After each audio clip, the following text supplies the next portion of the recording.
What's up, guys? Welcome back to Bus Life Adventure. This week we're actually going to be taking a break from the tours and bringing you guys a different kind of video.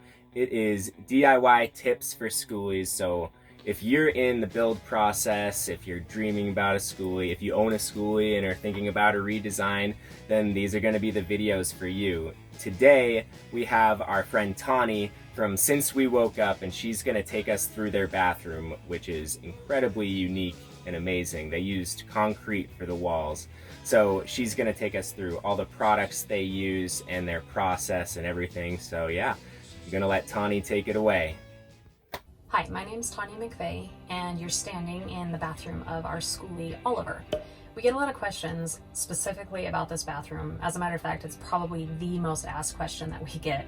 And so we thought for Bus Life Adventure, we'd go through and answer some of the questions that we get on a regular basis, as well as explain the process that we use to create the concrete walls and floors.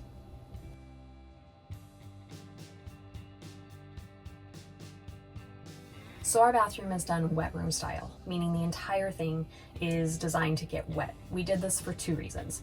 One was aesthetics. I love the way wet room style bathrooms look. They're just really open feeling. And in a Skoolie, anytime you can leave something feeling open, it's a plus.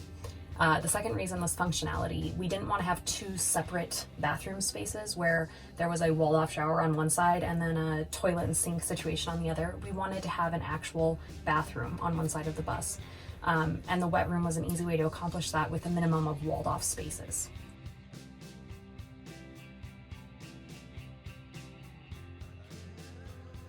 So our bathroom is roughly 5 by 5 with a small cutout, about 2 by 2, where our wood stove sits on the other side of the wall.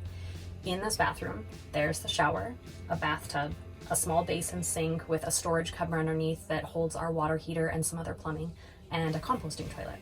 So we have a list of questions that people have sent us, the things that we're most asked about when it comes to this bathroom, and we'll go through those one at a time.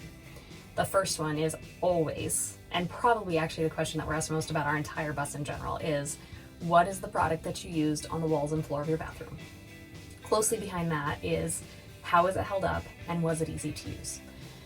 So to answer the first question, it's a product called Ardex Feather Finish Concrete.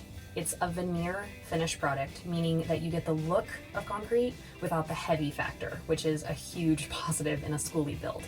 As far as how it's held up, we've been traveling for a year and a half now, and while we have had a few hairline cracks occur here and there, both in the counters, because we use it in the kitchen as well, in the kitchen countertops and here in the bathroom, they're hardly noticeable and they're really easily filled in and sealed. So as far as how it's held up, I couldn't be more pleased with it. It was something that we knew it would be an experiment, I guess is a good way to put it, when we put it in, and we knew that we may have to replace it if it couldn't hold up.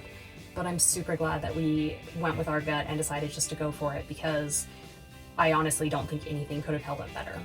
And finally is ease of use. How easy was it to use? Easier than you would think. I'll take you through the process.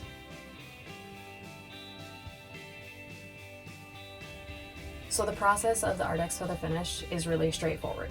The simple steps are create the wood forms, seal the wood forms, lay down layers of the concrete, seal the concrete.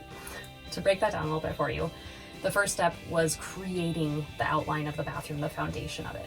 To do that, we used 2x4s and hardwood plywood to create the floors, walls, windows, and even this really awesome built-in shower shelf behind me where we store all of our shower stuff.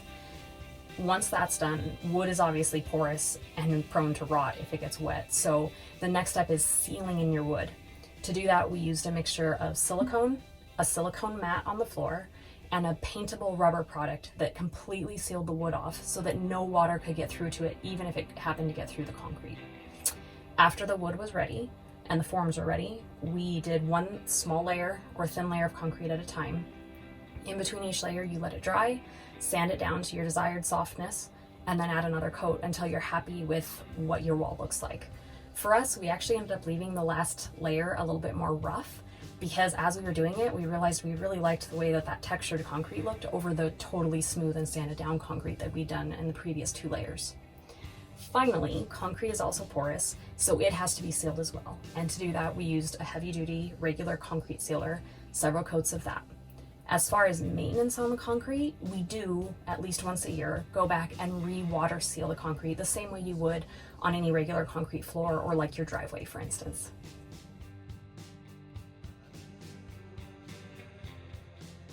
So you're actually looking at version 3.0 of this bathroom.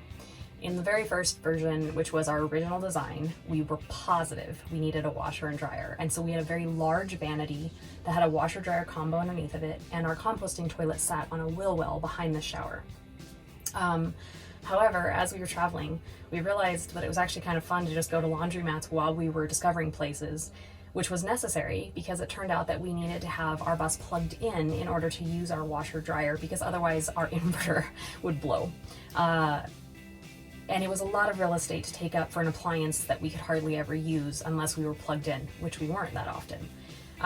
So we took out that very large vanity, took out the washer dryer combo, moved the composting toilet to where the washer and dryer had sat, and put in a smaller vanity that our sink could sit on. And we created a very, very large concrete built-in bathtub on our wheel well where the toilet had sat, which was awesome. I loved that bathtub.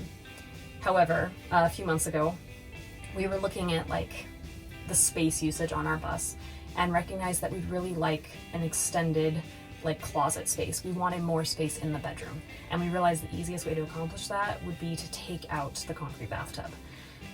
It was a hard decision because I really did love it, but I also realized that it wasn't the best utilization of that space, because having a bathtub that I used once a week versus having a closet that we could use every day seemed like a no-brainer. I was really torn until I found our half wine barrel tub that we currently have. It fits me perfectly, it fits in this bathroom, and we were able to reclaim the space where the bathtub had sat before and use that in our bedroom, which has been amazing to have that extra little bit of space in the bedroom. So I can't see the bathroom changing again. Who knows? I don't want to say never. But we're really, really happy with the way the bathroom currently sits.